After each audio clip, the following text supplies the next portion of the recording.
Good evening, my fellow Americans. First, I should like to express my gratitude to the radio and television networks for the opportunities they have given me over the years to bring reports and messages to our nation. My special thanks go to them for the opportunity of addressing you this evening. 3 days from now, after half a century in the service of our country, I shall lay down the responsibilities of office as, in traditional and solemn ceremony, the authority of the presidency is vested in my successor. This evening, I come to you with a message of leave-taking and farewell, and to share a few final thoughts with you, my countrymen. Like every other citizen, I wish the new president and all who will labor with him Godspeed. I pray that the coming years will be blessed with peace and prosperity for all. Our people expect their president and the Congress to find essential agreement on issues of great moment, the wise resolution of which will better shape the future of the nation. My own relations with the Congress, which began on a remote and tenuous basis when, long ago, a member of the Senate appointed me to West Point, have since ranged to the intimate during the war and immediate post-war period, and finally to the mutually interdependent during the past 8 years. In this final relationship, the Congress and the administration have, on most vital issues, cooperated well to serve the nation good rather than mere partisanship, and so have assured that the business of the nation should go forward. So my official relationship with the Congress ends in a feeling, on my part, of gratitude that we have been able to do so much together. We now stand 10 years past the midpoint of a century that has witnessed 4 major wars among great nations. 3 of these involved our own country. Despite these holocausts, America is today the strongest, the most influential, and most productive nation in the world. Understandably proud of this preeminence, we yet realize that America's leadership and prestige depend not merely upon our unmatched material progress, riches, and military strength, but on how we use our power in the interest of world peace and human betterment. Throughout America's adventure in free government, our basic purposes have been to keep the peace, to foster progress in human achievement, and to enhance liberty, dignity, and integrity among peoples and among nations. To strive for less would be unworthy of a free and religious people. Any failure traceable to arrogance or our lack of comprehension or readiness to sacrifice would inflict upon us grievous hurt, both at home and abroad. Progress toward these noble goals is persistently threatened by the conflict now engulfing the world. It commands our whole attention, absorbs our very beings. We face a hostile ideology, global in scope, atheistic in character, ruthless in purpose, and insidious in method. Unhappily, the danger it poses promises to be of indefinite duration. To meet it successfully, there is call for not so much the emotional and transitory sacrifices of crisis, but rather those which enable us to carry forward steadily, surely, and without complaint, the burdens of a prolonged and complex struggle with liberty, the state. Only thus shall we remain, despite every provocation, on our charted course toward permanent peace and human betterment. Crises there will continue to be. In meeting them, whether foreign or domestic, great or small, there is a recurring temptation to feel that some spectacular and costly action could become the miraculous solution to all current difficulties. A huge increase in newer elements of our defenses, development of unrealistic programs to cure every ill in agriculture, a dramatic expansion in basic and applied research. These and many other possibilities, each possibly promising in itself, may be suggested as the only way to the road we wish to travel. But each proposal must be weighed in the light of a broader consideration: the need to maintain balance in and among national programs. Balance between the private and the public economy. Balance between the cost and hoped-for advantages. Balance between the clearly necessary and the comfortably desirable. Balance between our essential requirements as a nation and the duties imposed by the nation upon the individual. Balance between actions of the moment and the national welfare of the future. Good judgment seeks balance in progress. Lack of it eventually finds imbalance and frustration.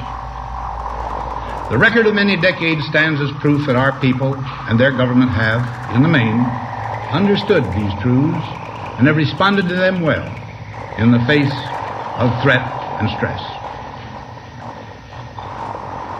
But threats, new in kind or degree, constantly arise.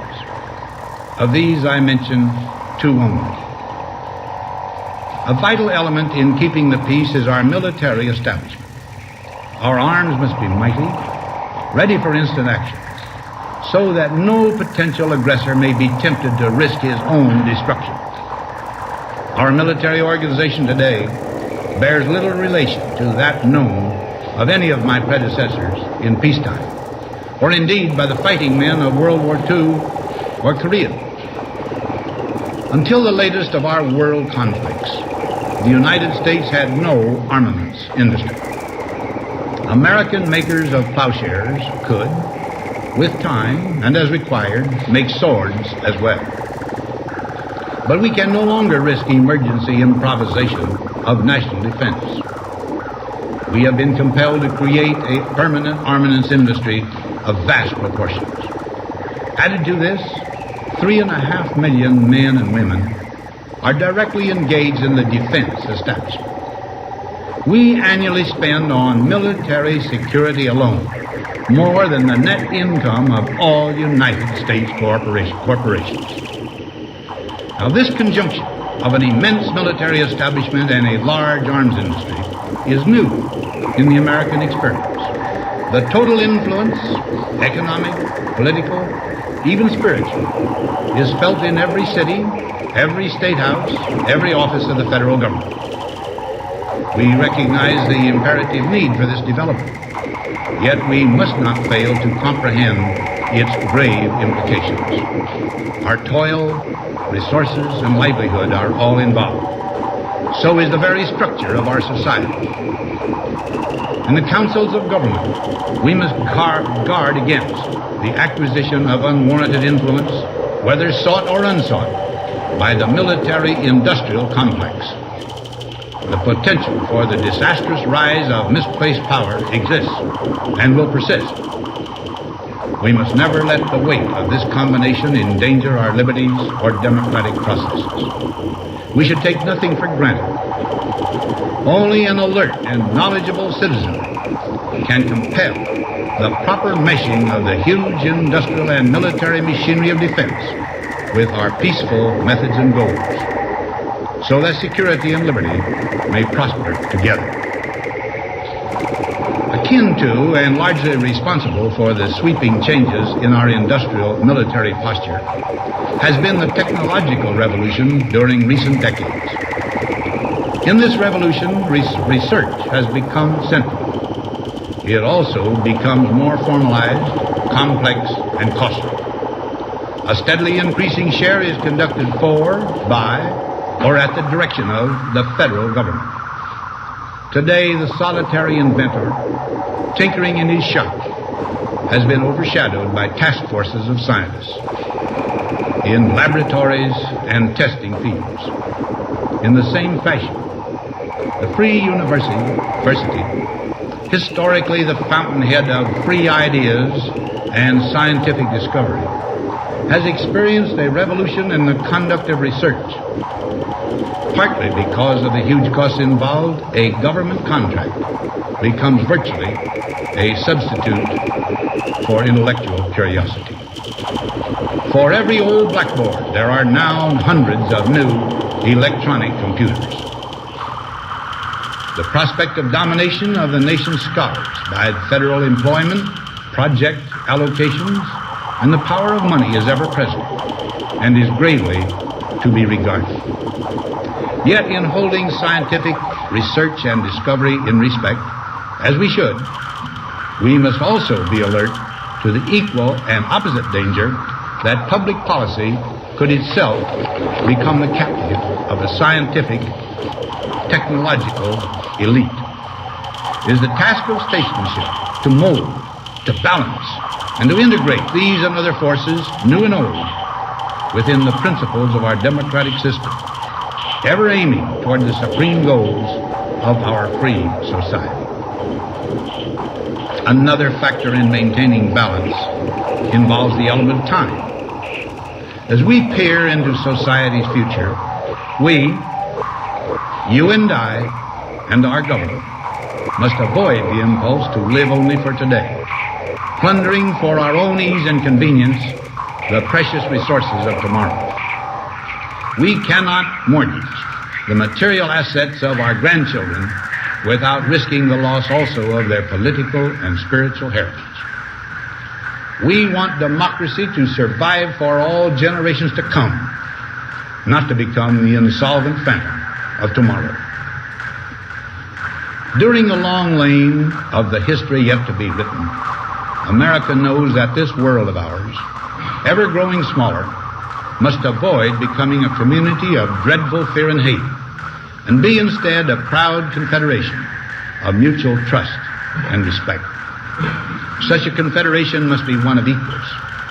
The weakest must come to the conference table with the same confidence as do we, protected as we are by our moral, economic, and military strength.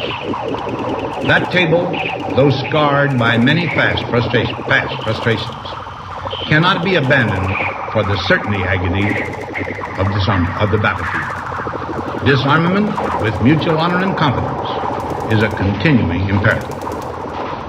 Together we must learn how to compose differences, not with arms, but with intellect and decent purpose. Because this need is so sharp and apparent, I confess that I lay down my official responsibilities in this field with a definite sense of disappointment. As one who has witnessed the horror and the lingering sadness of war, as one who knows that another war could utterly destroy this civilization, which has been so slowly and painfully built over thousands of years, I wish I could say tonight that a lasting peace is in sight. Happily, I can say that war has been avoided. Steady progress toward our ultimate goal has been made, but so much remains to be done. As a private citizen, I shall never cease to do what little I can to help the world advance along that road. So in this, my last good night to you as your president, I thank you for the many opportunities you have given me for public service in war and in peace. I trust in that service, you find some things worthy. As for the rest of it, I know you will find ways to improve performance in the future. You and I, my fellow citizens, need to be strong in our faith that all nations under God will reach the goal of peace with justice. May we be ever unswerving in devotion to principle, confident but humble with power, diligent in pursuit of the nation's great goals. To all the peoples of the world, I once more give expression to America's prayerful and continuing aspiration. We pray that peoples of all faiths, all races, all nations may have their great human needs satisfied, that those now denied opportunity shall come to enjoy it to the full, that all who yearn for freedom may experience its spiritual blessings. Those who have freedom will understand also its heavy responsibility. that all who are insensitive to the needs of others will learn charity, and that the sources, scourges of poverty, disease, and ignorance will be made disappear from the earth, and that in the goodness of time, all peoples will come to live together in a peace guaranteed by the binding force of mutual respect and love. Now, on Friday noon, I am to become a private citizen. I am proud to do so. I look forward to it. Thank you, and good night.